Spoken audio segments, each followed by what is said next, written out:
अवधूत चिंतन श्री गुरुदेव दत्त श्री सद्गुरू स्वामी समर्थ.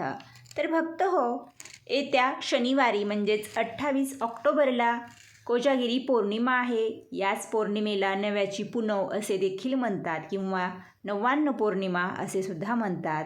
आणि याच पौर्णिमे दिवशी शरद ऋतूचे आगमन होत असते, त्यामुळे शरद पौर्णिमा म्हणून सुद्धा ही पौर्णिमा ओळखली जाते.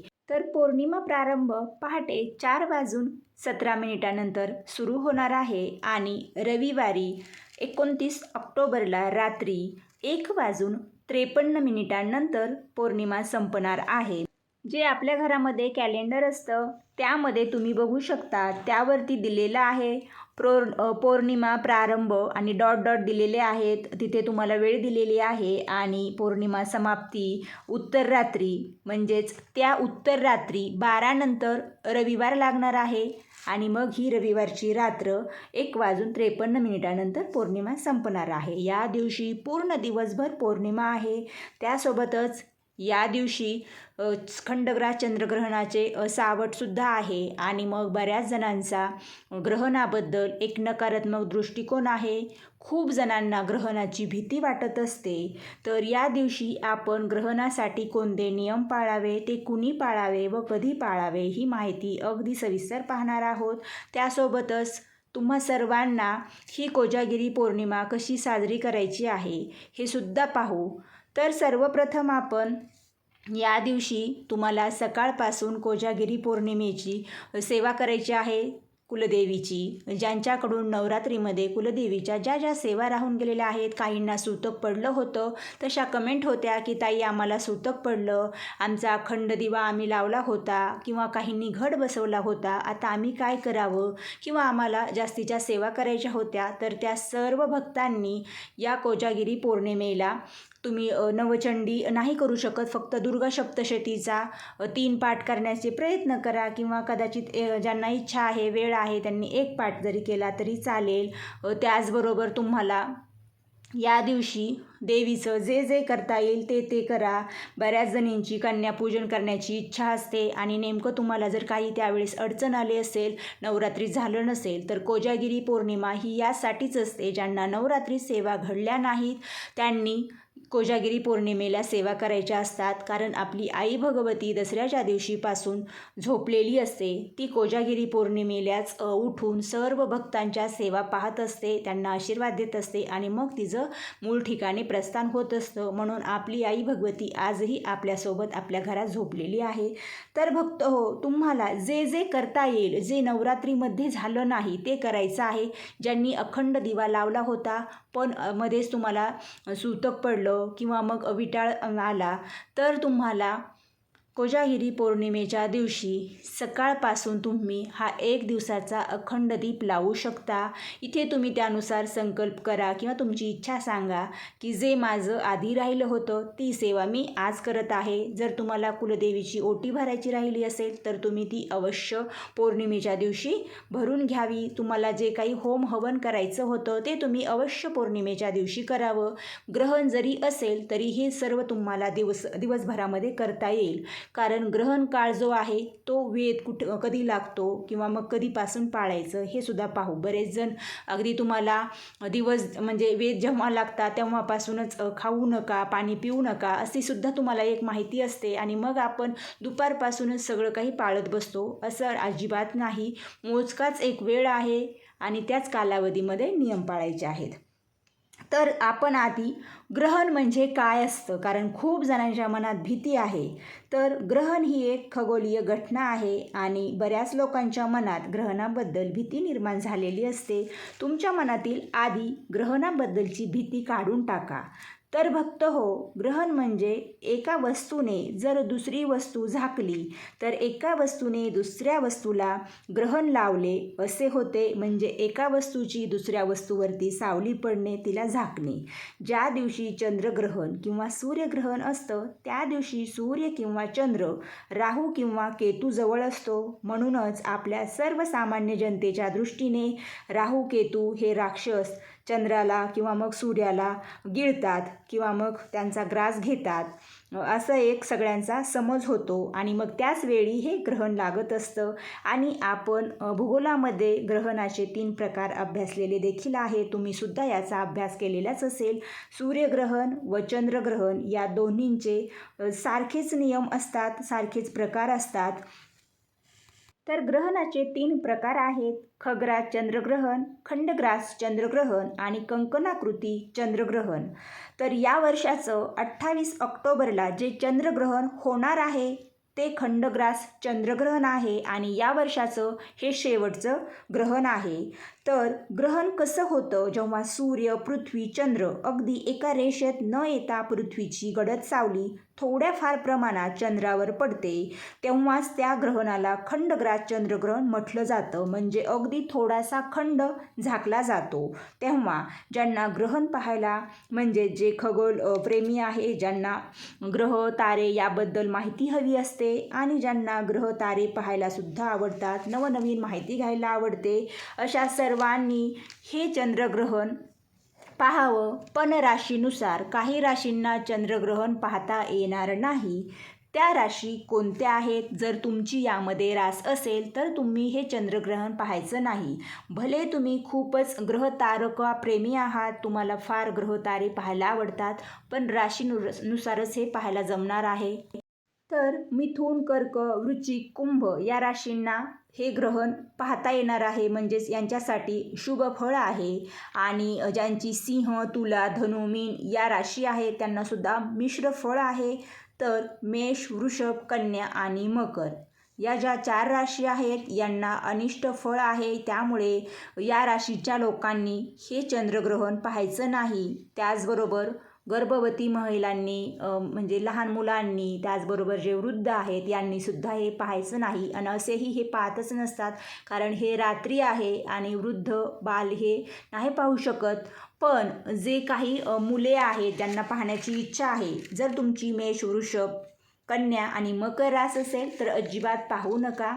त्याचबरोबर या व्यतिरिक्त ज्यांना शुभ फल, मिश्र फल आहे त्या लोकांनी हे ग्रहण अगदी आपल्या साध्या डोळ्यांनी पाहू शकता. कुठलेही उपाय करण्याची गरज नाही. बऱ्याचदा आपण जे एक्सरे वगैरे आपले हाडांचे काढलेले असतात याचा वापर करून आपण पाहतो ग्रहण. कारण याआधी खूप लोक असंच करायचे, पण आता वेगवेगळ्या सुविधा निघालेल्या आहेत, त्यानुसार पण तुम्हाला तुमच्या साध्या डोळ्यांनी सुद्धा पाहता येईल. तर ग्रहण बऱ्याचदा काही भागात दिसते आणि काही भागात दिसत नाही. पण जेव्हा ते आपल्या देशातून दिसणार असते आणि तेव्हाच आपल्याला त्याचे नियम पाळायचे असतात. तर कोणत्याही ग्रहणाचे जे नियम आहेत ते ग्रहणाच्या सुतकापासून, म्हणजे सुतक काळापासून पाळायचे असतात, म्हणजेच वेद काळापासून पाळायचे असतात. तर 28 तारखेच्या दुपारी 3:10 वेद सुरू होतात. तर ग्रहण जरी रात्री असेल तरी पण आधीच 8 ते 9 तास आपल्याला वेद पाळणे आवश्यक असते. हे ग्रहण रात्रीच्या 3ऱ्या प्रहरात असल्याने 3 प्रहर आधी, म्हणजेच शनिवारी 28 ऑक्टोबरला दुपारी 3:10 ग्रहणाचे वेद पाळायचे आहेत.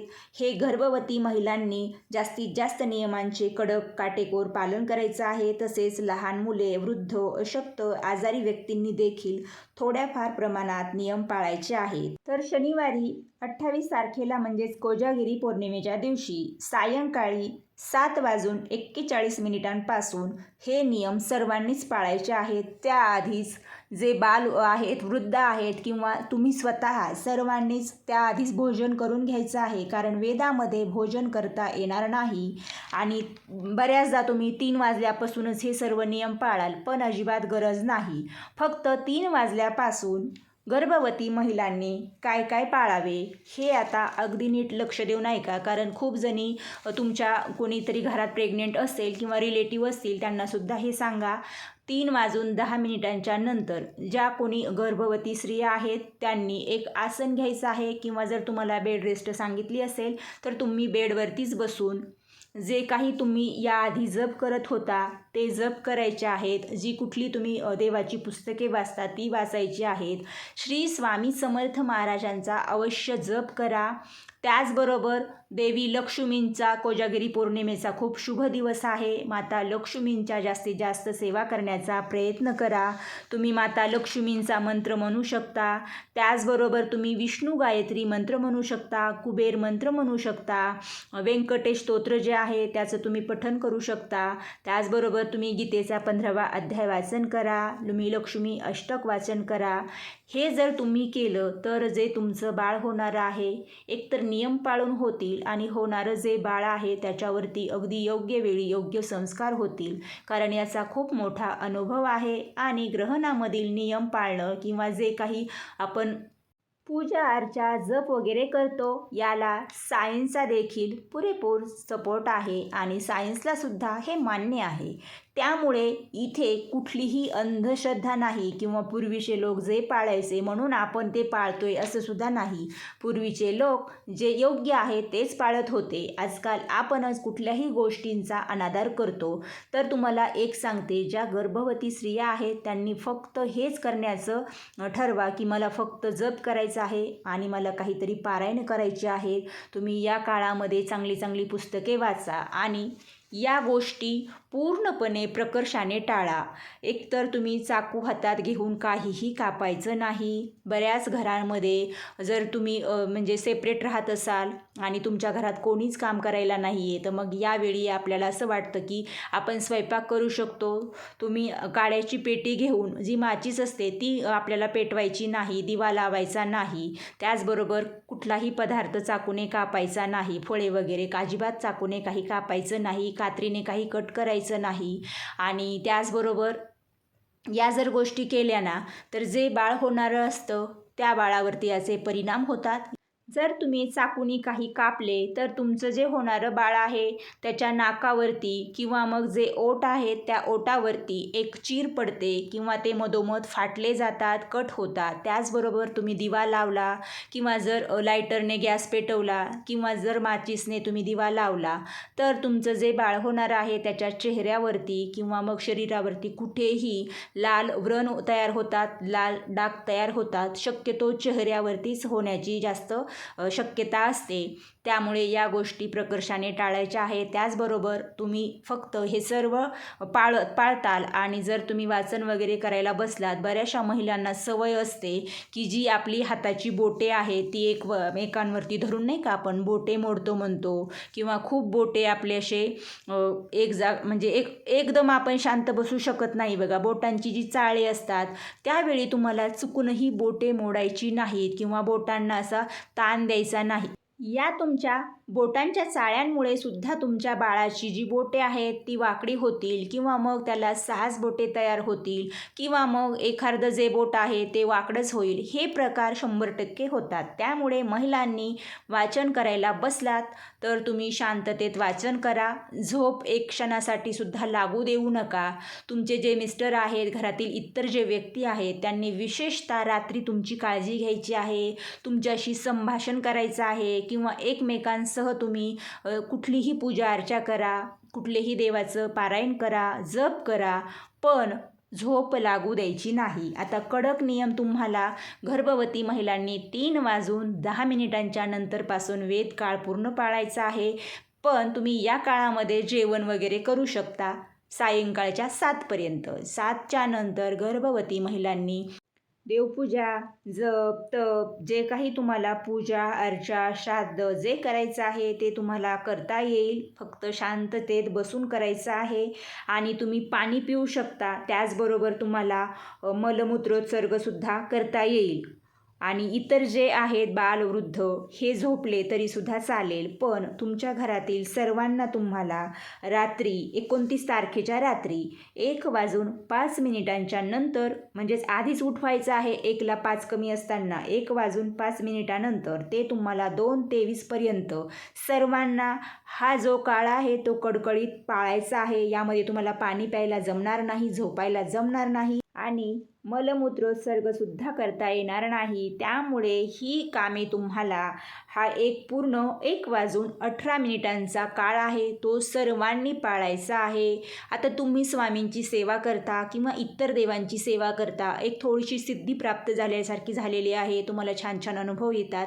त्यामुळे प्रत्येकाने हे ग्रहण पाळणं महत्त्वाचं आहे, कारण हे आपल्यासाठी असतं, आपल्या मुलांसाठी चांगलं असतं आणि ग्रहणाचं कुठलंही सावट आपल्यावरती पडत नसतं, पण हे सर्व आपल्याला पाळायचं असतं. तर ज्या गर्भवती महिला आहेत त्यांना समजलंच असेल की त्यांनी कोणकोणत्या गोष्टी पाळायला पाहिजे, त्यांनी काय करायला पाहिजे व काय करू नये. त्याचबरोबर तुम्ही स्वतः काय करायला पाहिजे आणि ज्या काही ताई आहेत, मुले मोठी आहेत, जास्तीत जास्त सेवा करायची आहे, त्यांनी या रात्रीच्या काळामध्ये सेवा करण्याचा प्रयत्न करा. त्याचबरोबर कोजागिरीची पौर्णिमा आहे, आपल्याला रात्री 12:39 सेवा करायची असते. या दिवशी आपल्याला दूध आटायचं असतं, कारण आटेव दुधाची जी खीर आहे त्याचा या दिवशी नैवेद्याला मान असतो. आणि या दिवशी विशेष म्हणजे आपल्याला कुबेर पूजन करायचं असतं. इंद्र, कुबेर, चंद्र आणि देवी लक्ष्मींचं पूजन करायचं असतं.